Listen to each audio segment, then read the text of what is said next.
All right, so first things first, there will be a quiz this weekend. I mean, not weekend, week. It will be due on Friday, so should be available on Thursday. So what will be quizzable is basically anything that you've read, including this week's readings, and anything you've heard from the lecture. There'll be, I think, 5 multiple choice questions, and you have basically all day Friday to do it. So last time we left off, didn't quite finish last week's lecture. So today we're going to start by finishing that up. We left off talking about New Netherlands. In 1566, the Netherlands declared their separation from the Habsburg dynasty. This resulted in what's often called the 80 Years' War, because the Habsburgs basically kept on trying to assert their dominance over the Netherlands, despite them having declared independence. In 1581, they made the Republic of the Seven United Netherlands, and they kept fighting over all this kinds of stuff. All of that is happening in the old world, but they're also starting to look west to the new world. And in 1609, the Dutch East India Company was formed, hiring Henry Hudson of the Hudson River, is named after him, to explore for hopefully finding the Northwest Passage. Hudson's Bay is also named after him, because he got to Hudson Bay and then figured out that he couldn't get past the ice.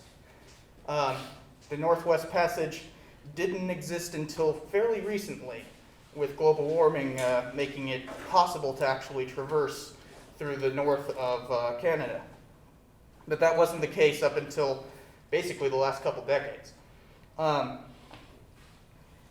But they kept on trying to find that kind of stuff.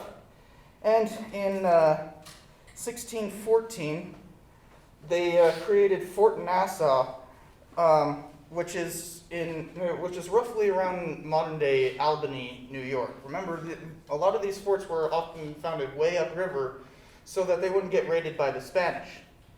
And especially considering the Netherlands was constantly at war with the Spanish, they wanted to try to avoid that for obvious reasons. So Albany is actually pretty far upriver from, like, New York City today.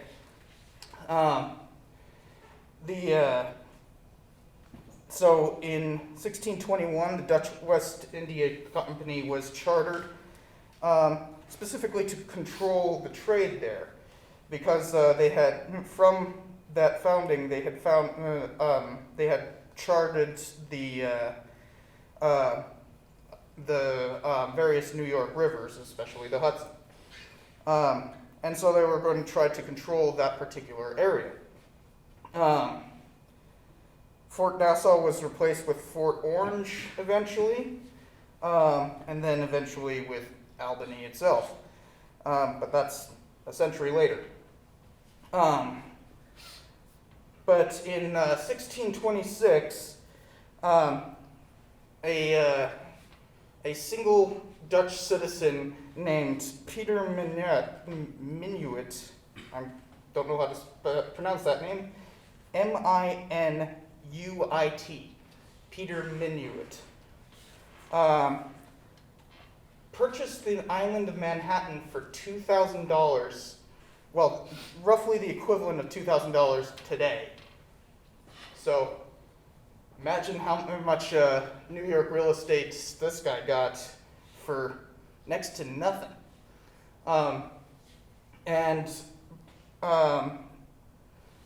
Basically had control over this. This is the start of what are called proprietary colonies, where a proprietor has control over a colony. So basically it's their own fiefdom. They make the rules. They get to say, who gets to move in, who gets land grants, and all that kind of stuff. Just like how the charters with with the Plymouth Company and the Virginia Company were chartered so that they could control it as a private venture. This is a single proprietor. And unlike the companies where they could get dechartered, it's not so easy to decharter a person. But of course, he's also working with the Dutch West India Company, and they started creating a basic land grant program, just like the Spanish, where you get allotted a certain amount of land, and it's just granted to you, and then that's your own little fiefdom. Just a few years later, in 1638, Sweden tried to colonize the Delaware River. And that was actually led by Minuit as well. He was basically helping them colonize the New World. So this is basically the start of what we now call New Jersey. Though both New York and New Jersey are referring to English names, and we'll get to that much later. And they started building up all this, but Sweden was kind of weakened because of wars in Europe called the Great Northern War. It was a series of wars, actually, but it was fought between the Polish Commonwealth and Russia. It was a three-way war, and Sweden didn't exactly fare well. They were this big power in Europe right up until that point. So this colonization attempt was basically stillborn. And so with all of that, the English entered the Great Northern War in 1664, and also fought the Second Anglo-Dutch War, which resulted in an English victory, and as compensation, during the war, some random New Englanders just sailed down to what is now New York and just said, "This is ours now," and nobody fought them. The Dutch figured that they'd hope to at least maintain control. Well, no, they lost the war. So it became an English proprietary colony as a result.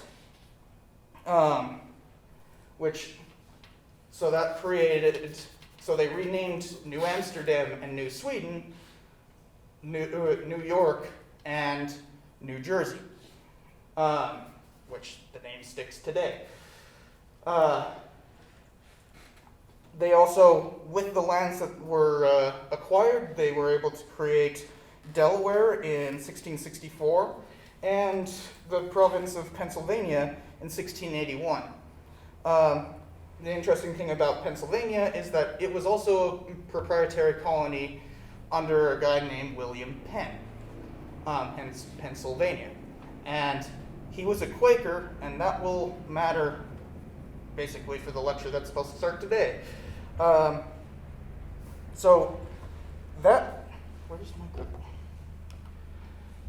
That's how the New World looked like, the North America looked like in 1670.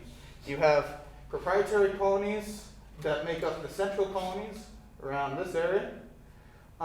You have New England over here, so just that little dividing line. And then you have southern colonies.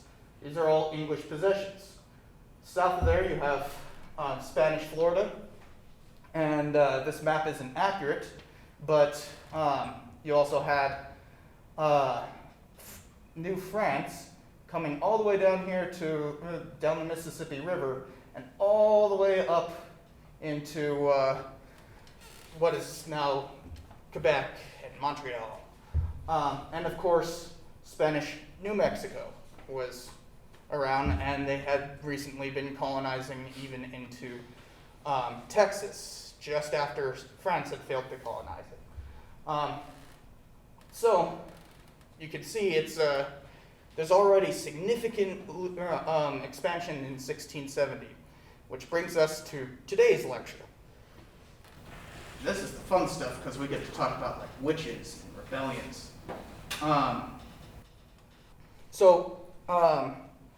There's this general concept called the general crisis of the 17th century. Europe was convulsing in a series of wars, from the wars of religion to like the English Civil War, and most of this centered around not really religion, but monarchs trying to centralize authority. It's often seen as this transition point between feudalism and mercantilism, or proto-capitalism. And the New World was significantly affected by this. Now, realize the general crisis is just a theory that historians dreamt up. Doesn't actually refer to anything that anybody at the time would recognize, but this transition point is that general crisis, and we see a major transition in the colonies from these piecemeal efforts to trying to consolidate authority. We had, of course, New England and the middle colonies and the southern colonies all have their particular ways of doing things, but will become more integrated during this. Spanish settlements kind of fail to cope with the stresses and start to actually recede, especially after significant pressures from natives who begin significant raiding or rebellions and really push the Spanish Empire back. And France kind of just continues doing the same thing that they were doing in the beginning, which is setting up significant trade outposts that control large swaths of territory, but only through trade, and basically allowing natives to control that in what's often called the middle ground.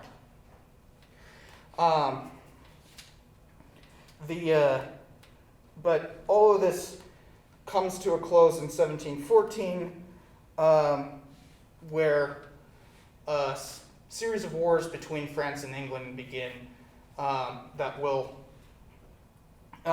completely upturn this entire consolidation. So this is a map of the British colonies in 1763.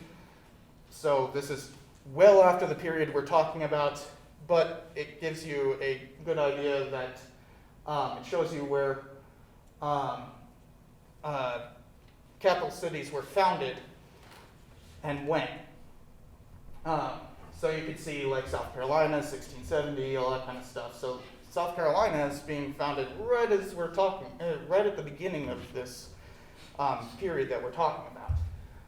As opposed to, of course, New England's 1620s through 1630s, and of course we just finished talking about the foundation of the middle colonies after the fall of New Sweden and New Netherlands, creating New York and New Jersey. By the way, New York and Jersey are named after places in England because, of course, they don't have any good way of naming anything, so it's just New this or New that.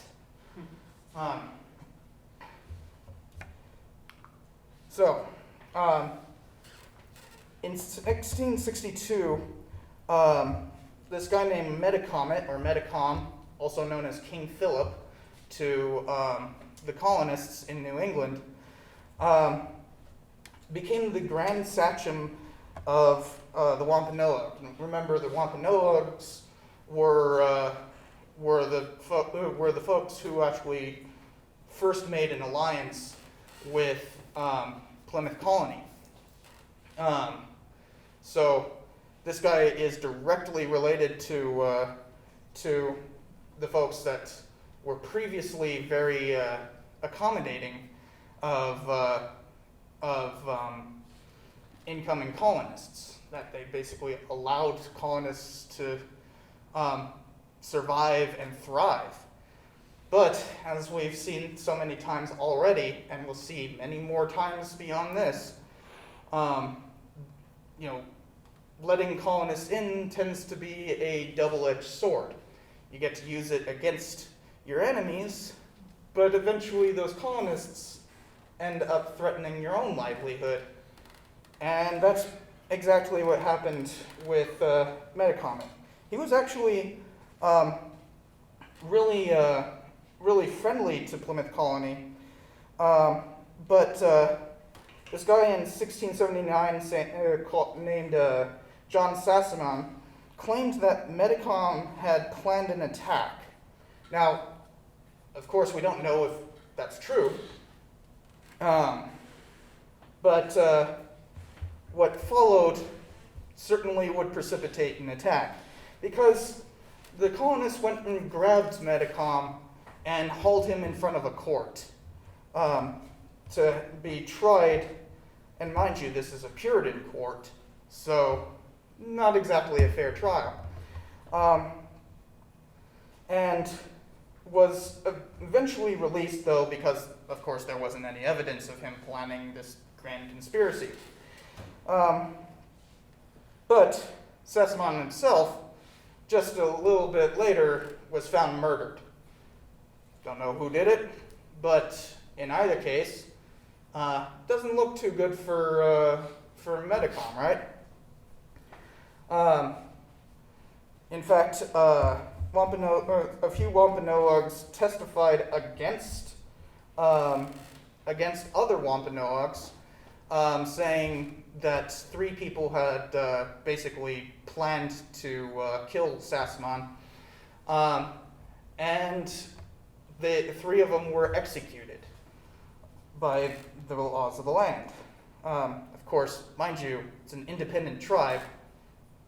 This is kind of strange when it comes to sovereignty, because we're talking about a sovereign tribe being tried by the Puritans. And of course, all of this going on, whether or not Metacom was planning an attack, he certainly was now, right? And so he launched a huge batch of raids on outlying settlements, killing roughly 100 settlers. This was basically an attempt to push the colonists all the way back to the sea.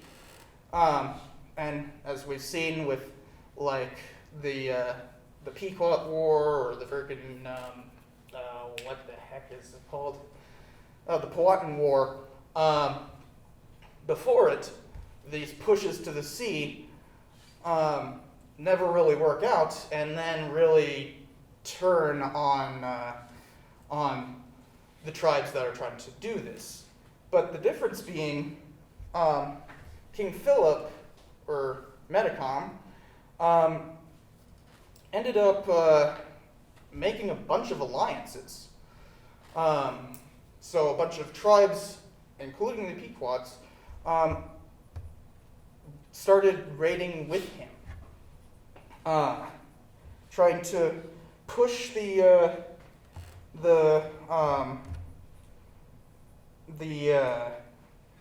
settlers to the sea. So the tribes that joined in were the Nipmucks, the Podunks, the Nashaway Wabanakis, and then later Narragansetts.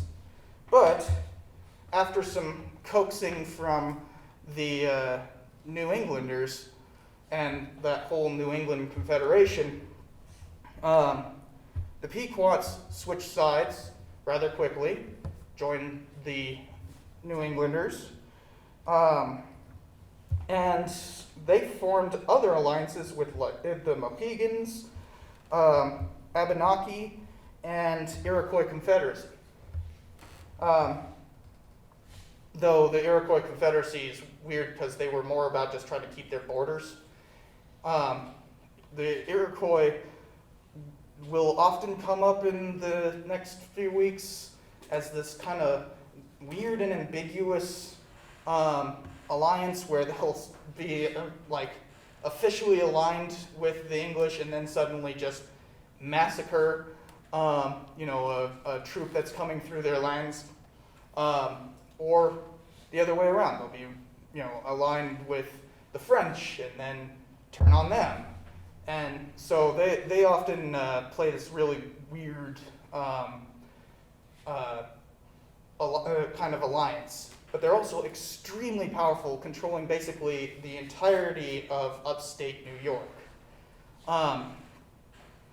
And so they're a really good alliance to have. But you can also see, even in this early war, that there is a push to divide and conquer. Basically, you use tribes to conquer other tribes because there's previous rivalries. But remember, when you make an alliance with settlers, that tends to backfire, and eventually you end up trying to align against the people that you were previously allied with. It's this whole thing. The English get to be very clear that they're all aligned together, but not so much for the various tribes. Which is precisely what happened here.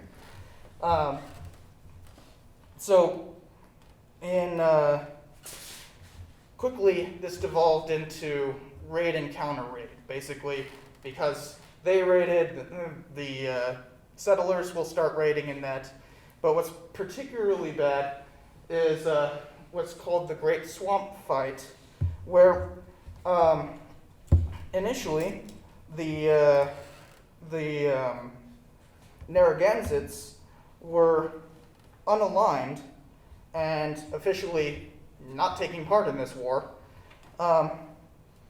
but settlers decided to attack them anyways, and killed about 400 to over 1,000 of them in a preemptive strike. So you can guess that tribe suddenly decided they are now aligned with Metacom. And that was really bad because they were one of the most powerful tribes in New England. And so the Narragansetts turned around and joined Metacom. But of course, Metacom at this point wasn't doing so well because the counter raids were managing to push his tribe back all the way deep into Connecticut. And he's basically fighting a rearguard action just as the Great Swamp Fight is happening. And, as they're retreating, of course, the raids continue, and so the settlers started resorting to basically slash and burn tactics, which will easily starve a tribe. Gets the job done, but it's nasty business. It's one thing to kill people on the battlefield, it's quite another to kill them by starvation. Although, it is a point of fact that Metacom resorted to that first, right? And that Metacom was very much trying to push the settlers to the sea. It was basically genocidal. We've got genocide areas trying to commit genocide on genocide areas. This war turned nasty quick.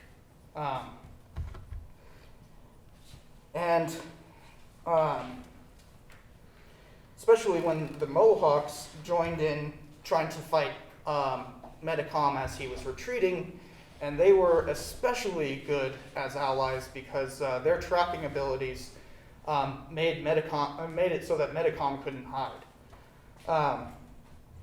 But then the winter of 1675 kind of stopped everything, even though that Great Swamp Fight happened in December. Winters tend to stop a war at this point. So everybody winters back at home, and then as soon as spring thaws everything, the allied tribes with Medicom tried to push the settlers to the sea even more than the beginning of this war. And especially with the Narragansetts, who are now quite vengeful after the Great Swamp Fight, it was somewhat unestimable how many settlers died as a result. Remember, the initial push was around 100, and this is worse. But of course, the settlers have killed hundreds already in this war, and it's going to keep on getting bad. So on the 18th of May in 1676, the Nipmucs were defeated at Turner's Falls, which basically ended raiding because at this defeat, a treaty was signed, and it showed that the settlers could actually be, forgiving. And so this is kind of strategic forgiveness, though, because it means that other tribes are willing to surrender to them and stop this war, and therefore they don't have to fight anymore. But at the same time, these treaties that they were signing basically made these tribes become vassals of New England. So vassalage means that you are no longer sovereign. Your hegemon, as it's called, is now New England, the Council of New England. But Medicom remained, and he managed to retreat all the way into Rhode Island to what they saw as a sacred mountain. It's called Mount Hope. It's actually more of a hill than a mountain. There's like no mountains in the region, but they hadn't been to the real mountains out here in the West.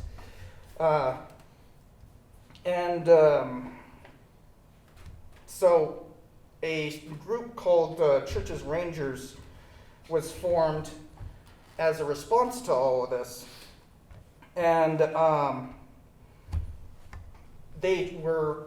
Rangers were a new invention, and basically what they did was take Indian tactics and used their guerrilla warfare to range out and hunt down the enemy. That's why they're called Rangers. U.S. Army Rangers today have that basis. But Church's Rangers were very much designed specifically to hunt down Medicom, though they would continue to function as basically the guerrilla forces of these various colonies.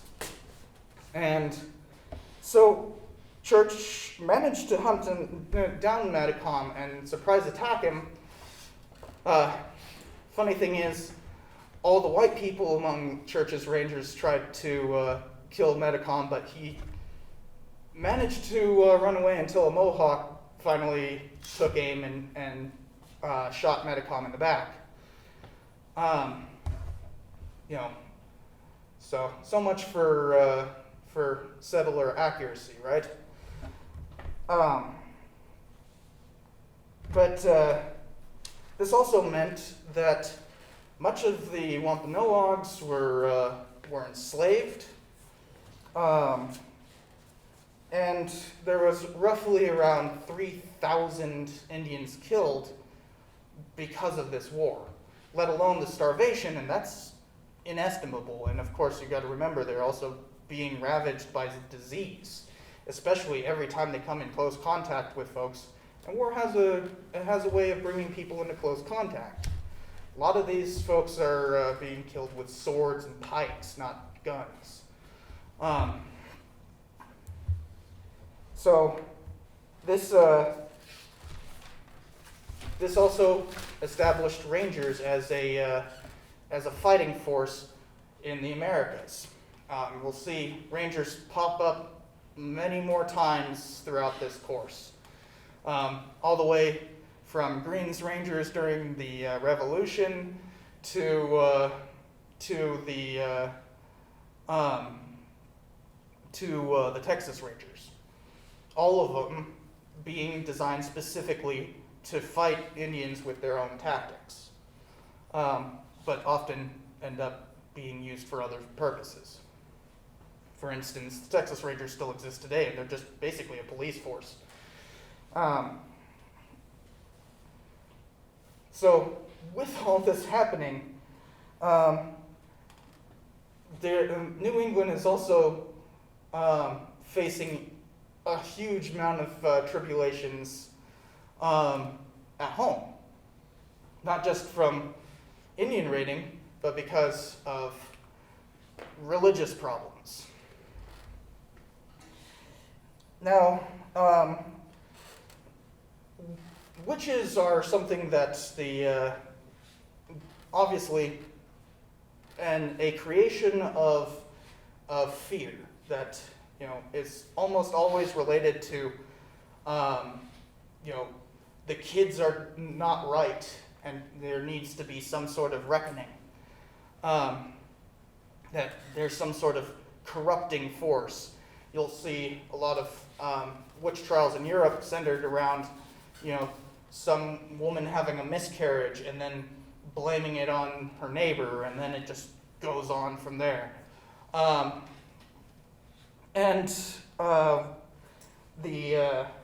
This was all spurred on by a book that came out in 1486 called Malleus Maleficarum. Try to read Latin, and I'm going to screw this up too. Malleus Maleficarum. Maleficarum, there we go. Which codified how witch trials were going to be done under Catholicism. Obviously, 1486 is long before the Reformation, but once the Reformation starts going, they continued the practice. It actually codified how trials would be held, also, what kind of torture was acceptable, and advocated extermination of witches. Though you'll find, actually, most of the time, witch trials, people who get blamed, blame somebody else and pass the blame on until it finally ends up on the poorest of society who are already outcast, and so they are the ones who bear the brunt of this superstition.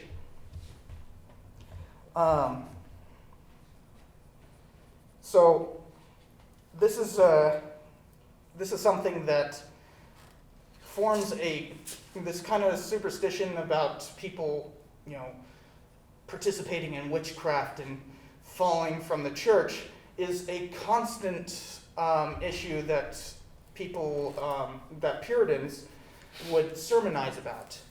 For instance, Cotton Mather in 1689 kind of precipitated the Salem witch trials by making an entire sermon saying that there's witches among us, and that and especially in the New World, you find that there was this whole myth being built up about the frontier that you have these Indians who are trying to kill us, as we just saw with King Philip's War, but also that they're capturing women and turning them into witches. there was this huge amount of superstition about the wilderness being this dwelling place of witches, where the Indians have their heathen rites, and so with all that hatred being built up, purely off of not understanding that, of course natives have their own religions, doesn't mean that they're trying to convert people to witchcraft. Because of that give this entire new impetus to seek out witches among the Puritans. And mind you, this is way worse in Europe, where they don't even have that impetus. For instance, in 1675 through 90, Salzburg in modern-day Germany had a witch trial that killed 139.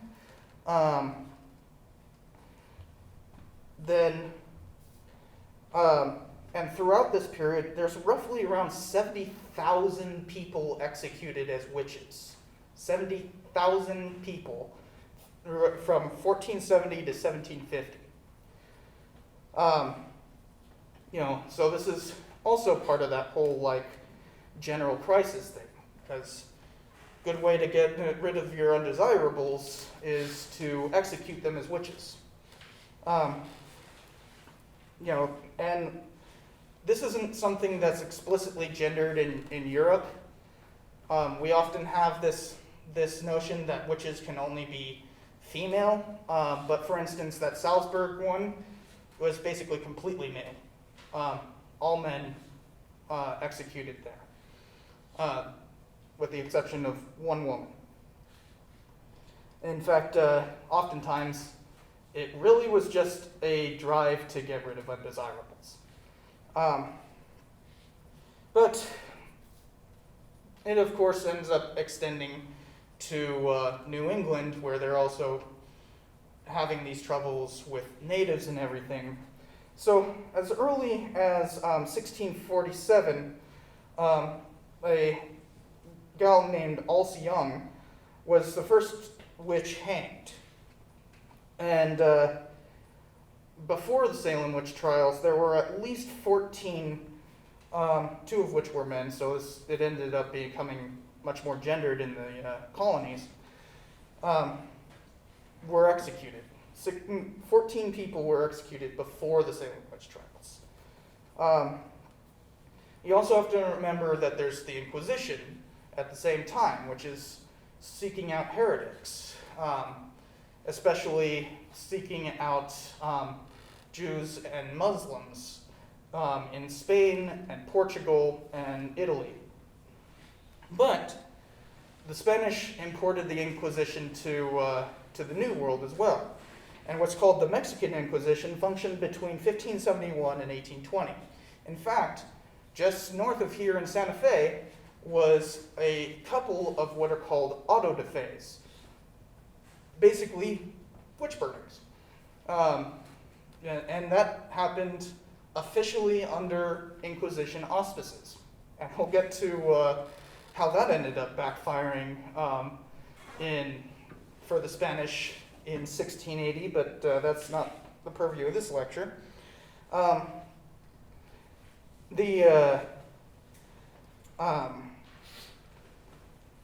this kind of builds up over time. For instance, in 1688, Anne Glover was executed in Boston, basically because she had some misbehaving children. This is,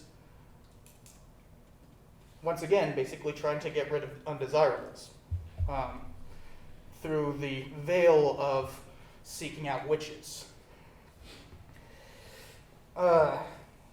So when the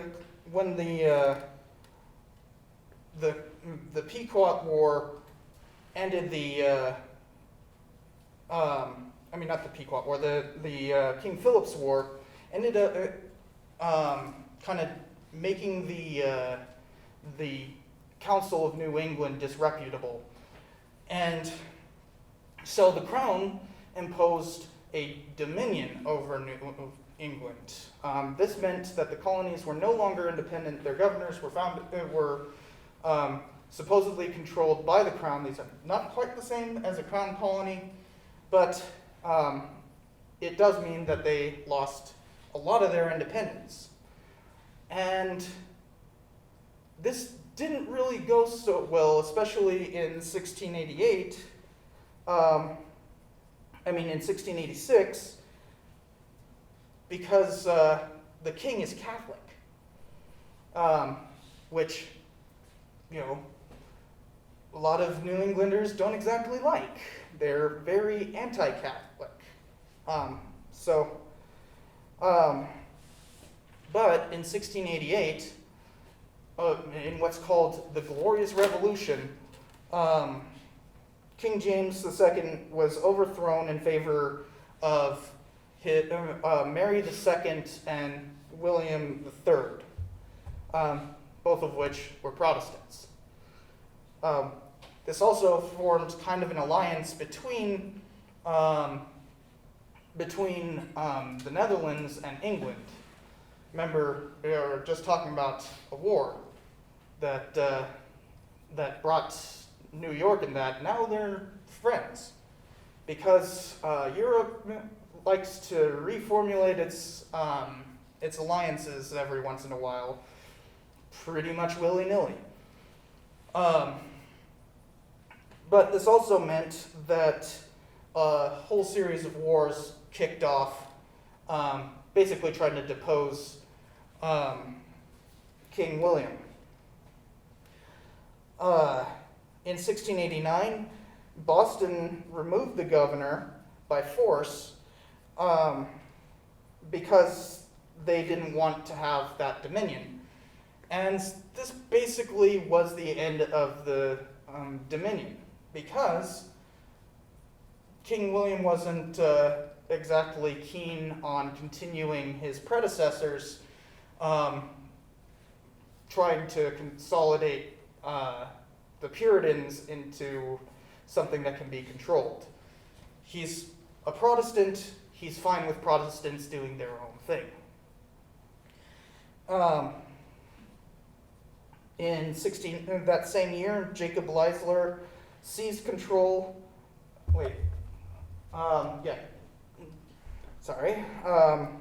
That same year, Jacob Leisler seized control of New York, which took English regulars to basically choose to make it a coup, and they supported him.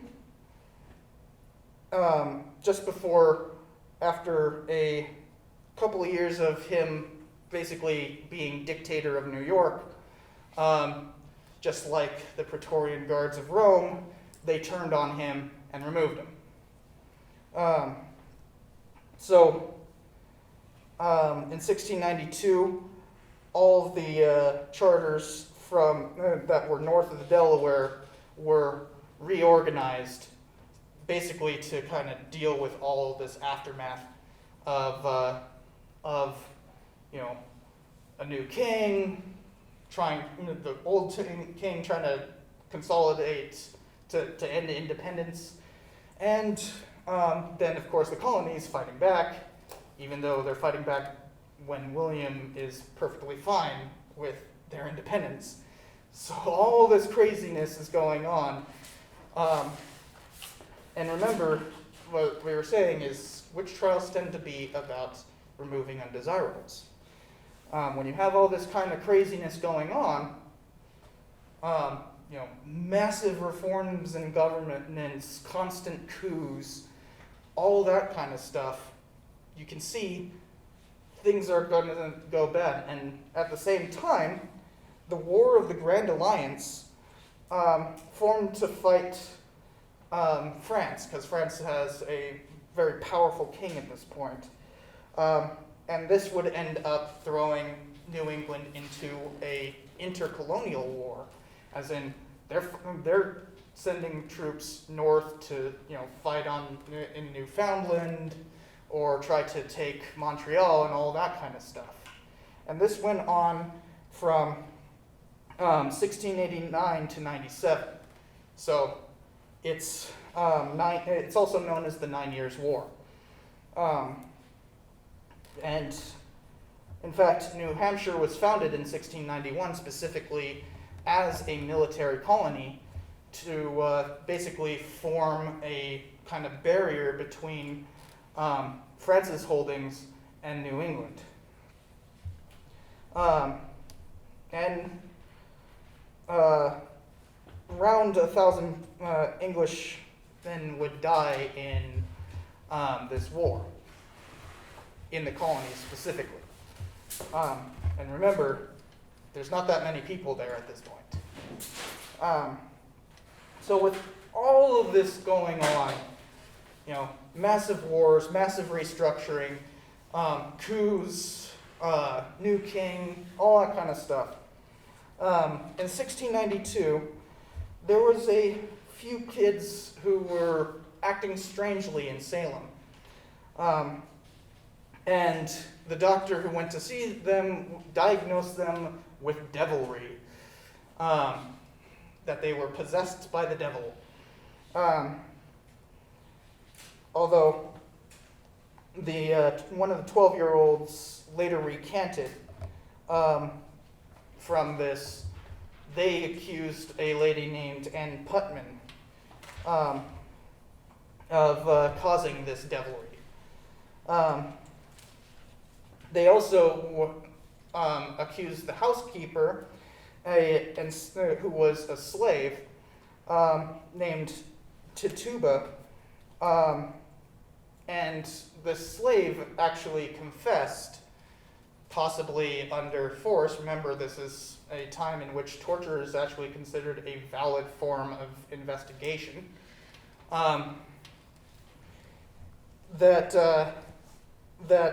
she had entranced the children and made them go crazy. You'll actually be reading this week these accusations, and I believe the recantation. I don't remember if that is in the passage or not, but later on, one of them actually recants the accusation.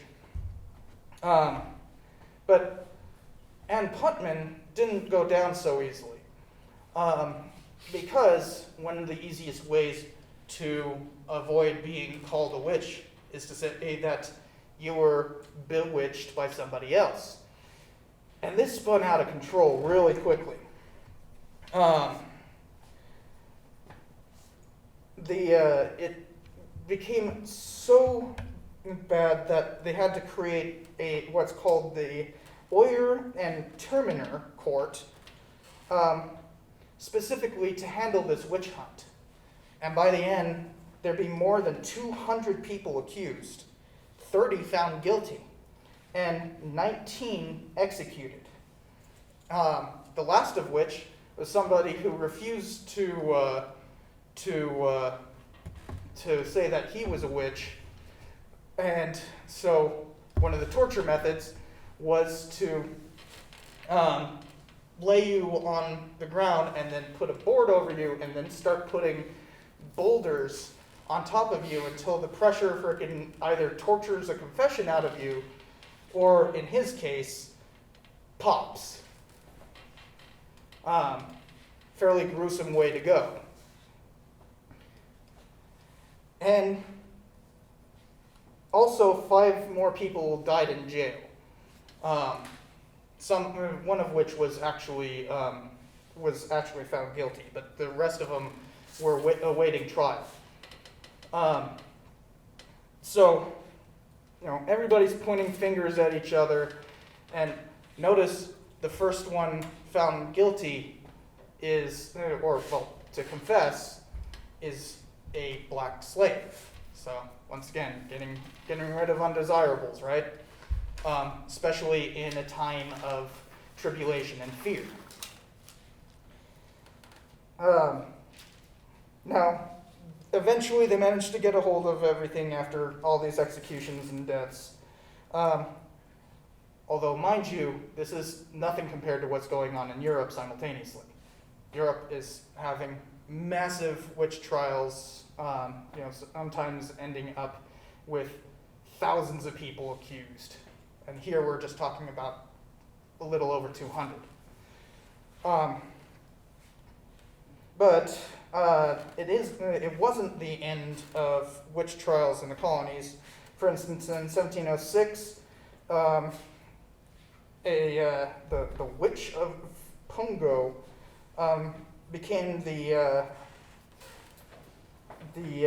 was convicted basically for causing a miscarriage. As you can see, it's often, some slight that people don't have anyone to blame, and so they just blame their neighbor for being a witch.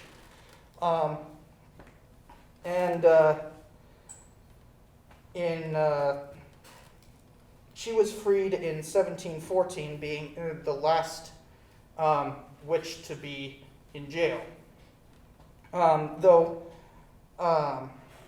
in 1711 there was an act that reversed a bunch of the people who were, the remaining people who were in jail, and that was 22 people whose convictions were reversed. And finally, in 1735, the Witchcraft Act in England abolished Malleus Maleficarum, whatever, the witch trial book. And it also said that witch trials had to be secular, which meant that you couldn't have like Puritans having Puritan courts. They had to be secular authorities, which basically killed any kind of witchcraft accusations after that. So, New England's having quite a go of it, right? They're going from, King Philip's War, which almost pushes them to the sea, and turning around and resorting to genocide themselves, and then they're having all these kind of side wars and coups and whatnot, and of course witch trials. But interestingly, as we head south, the middle colonies were fairly peaceful. Remember that the middle colonies were proprietary, that they were run by proprietors. So New Jersey was eventually deeded to lords of England. New York remained a royal province, but still basically ran by the governor as like kind of a kingdom, rather than like we'll see in the South where they have like houses of burgesses, or of course New England is basically religious colonies. They're all Puritans. In 1676, because of fractiousness between the lords that the land had been deeded to, they actually split it in two. And it was, this caused a bunch of fractiousness for a little bit, but mostly it was fought in court rather than in person. But in 1702, New Jersey was reunited, and basically to end all the court battles, because people like to sue each other, especially when you have money. And then, of course, because of that, this caused, as New Jersey was steadily getting more and more settlements on it, there came to be a huge dispute between New York and New Jersey over where the border was. And this fight would continue for a long time, mostly done in court, but in this case, they actually resorted to raiding each other. Nobody died, but there were a lot of fist fights. They'd basically come pile into a pub and say, this is actually New York, and it's like, no, this is New Jersey, and the fists come out. But they also raided by trying to burn settlements. No one died, but a lot of houses were burned. All over just trying to figure out where the border was between New York and New Jersey. So when I say proprietary peace, peace is a relative term. They're not finding local tribes though, so that's something. And especially Pennsylvania, which was founded as a proprietary colony in 1682, was especially peaceful. Quakers are famous for not fighting. They're very conscientious and object to warfare, and that's precisely how it was in Pennsylvania.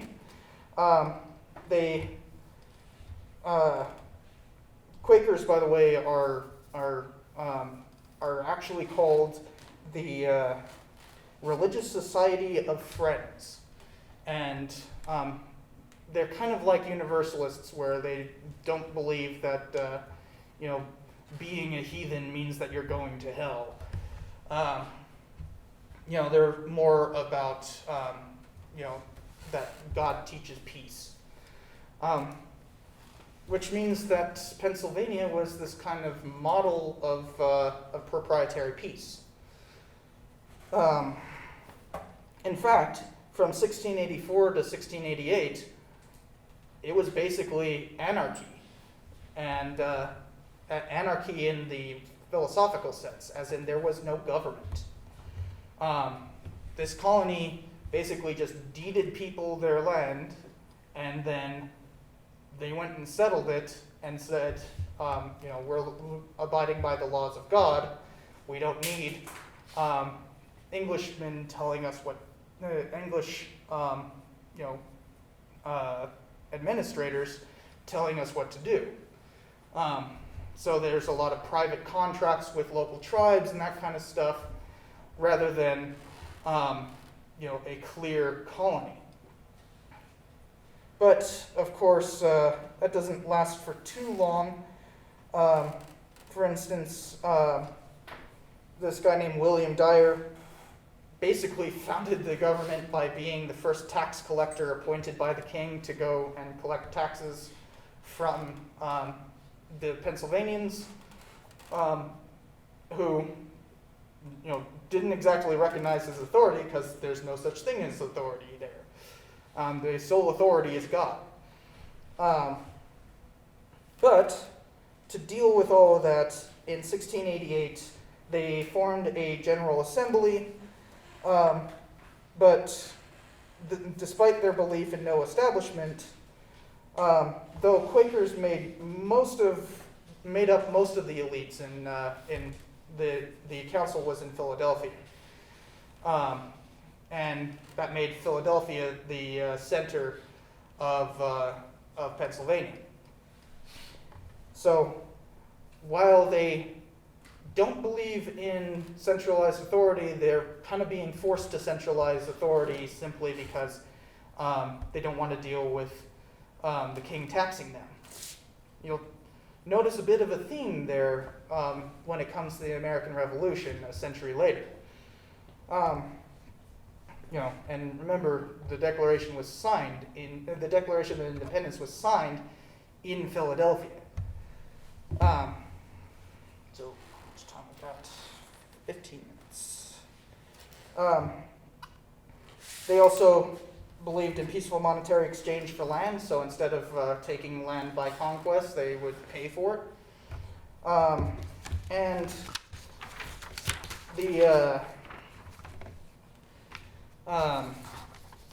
it was generally pretty good for the tribes, since this is all done peacefully. But now we have to head south again, where it's not so peaceful. While the southern colonies had managed to suppress any kind of Indian rebellions in their early years, they would face a huge rebellion throughout all of this in the late 17th century. Now, something you have to understand is a lot of people who were coming to the New World came under articles of indenture, which were basically people were not free per se. They had to sign a certain number of years of their life as a contract to pay for their passage across the ocean. Normally this is like 1 to 3 years, but it could be any number of years because this is independently negotiated contracts. And they were bonded labor, as in they had no choice as to whether or not they would labor. These are mostly white people, and of course, they didn't appreciate being indentured, especially in a colony that has black slaves, to show that, like, hey, those people are worse than us, we should be better than them. White supremacy. And so this was, so 50 to 60% of Europeans who immigrated were actually indentured, though there were actually many Africans, and these contracts basically made them like slaves. They weren't slaves, but they were like slaves. And so the precipitating incident on all this was that a local tribe in 1676 stole a pig. It's as simple as that. And the governor, William Berkeley, refused to retaliate. He didn't find it a significant enough offense to send a militia to go raid to basically counter-raid the tribe. But, of course, the locals didn't exactly like that, so they formed their own militia. And it was formed basically because this guy named Nathaniel Bacon offered brandy for anybody who was willing to go raiding. I'll give you brandy if you kill a bunch of Indians. Cool. Easy enough, right? So they called a special legislature. There was a legislature called the General Assembly, and they enacted what were called the Bacon Laws, which stopped the governor from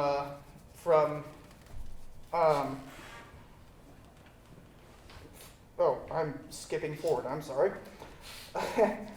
They went out and raided, of course, but came back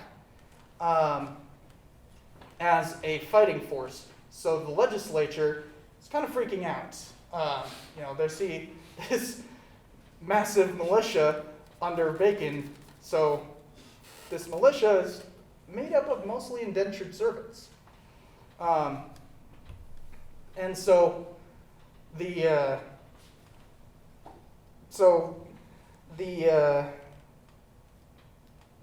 General Assembly passes Bacon's laws that stop the governor from giving suffrage to anybody who's landless. Basically in response to this, which doesn't exactly come appreciated by the indentured servants. So those people go out on a raiding campaign with about 300 to 500 men,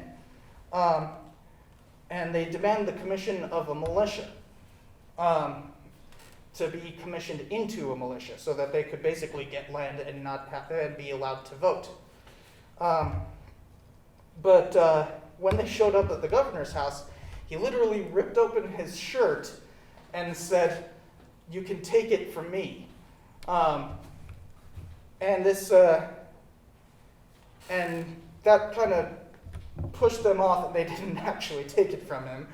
But it was an effective way to ward them off for a little bit, because on the 30th of July, 1676, they issued the Declaration of the People of Virginia, which complained of too much taxation, corrupt appointments, gubernatorial embezzlement, favors to Indians over colonists, that whole pig thing.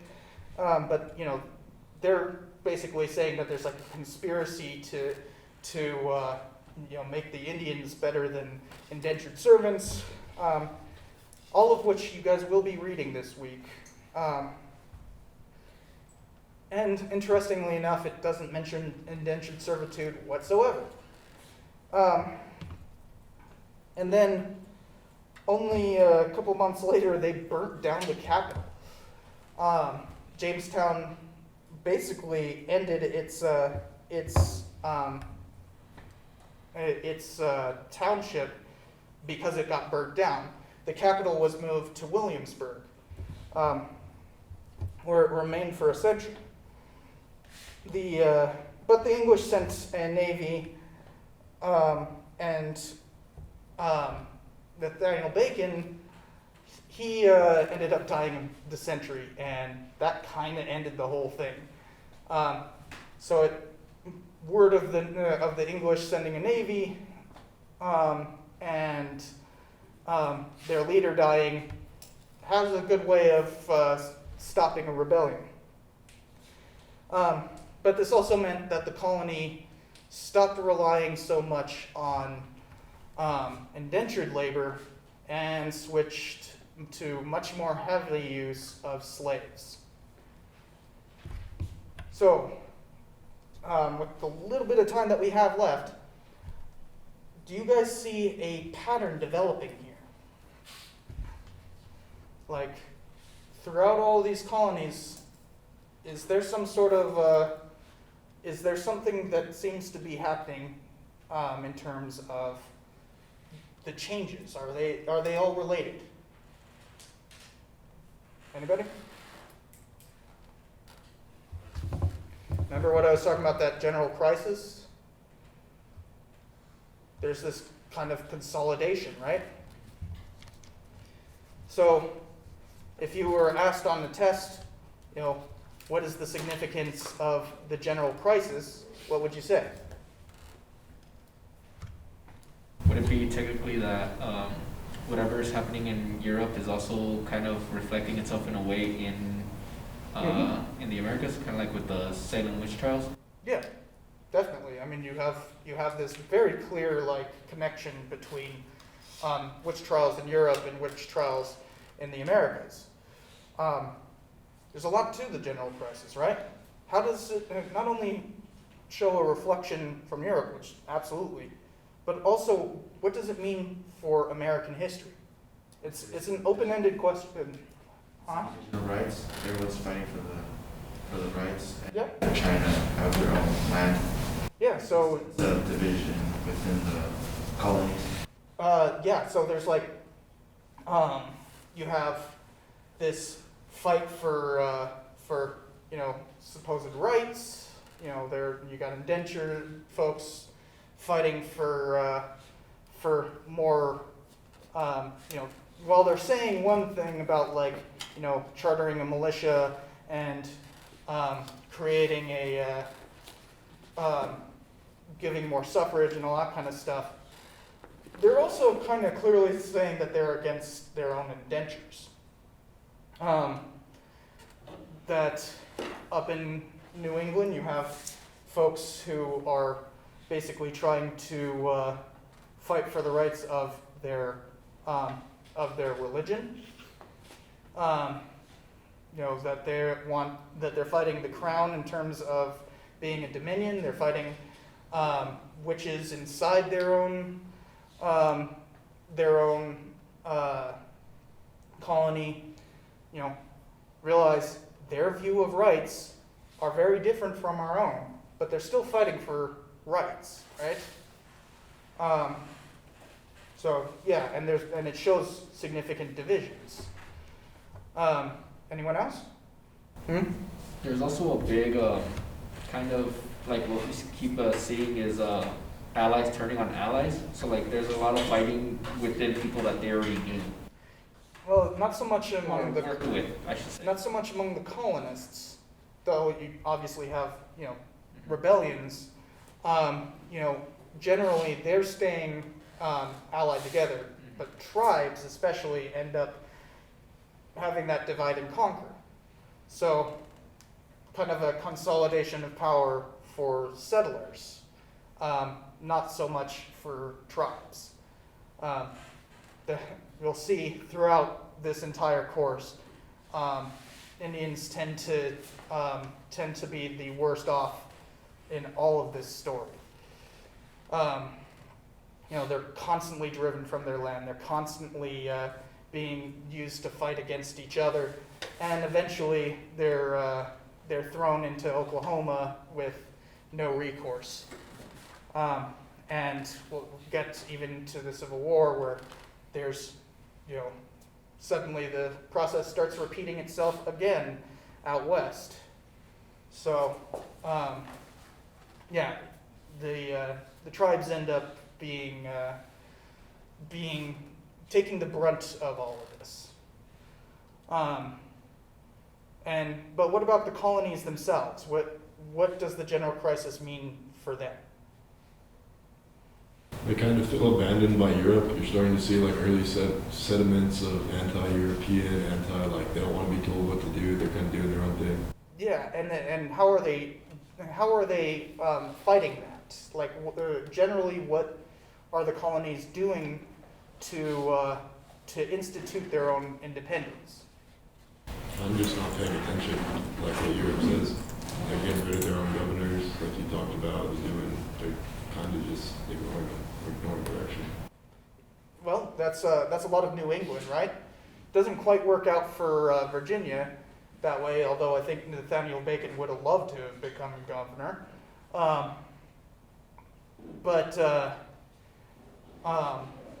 And also the middle colonies are, you know, creating power structures specifically to, you know, avoid taxation, right?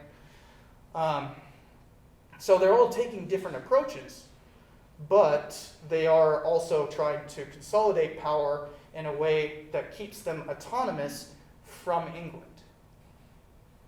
And, you know, that will eventually backfire for England.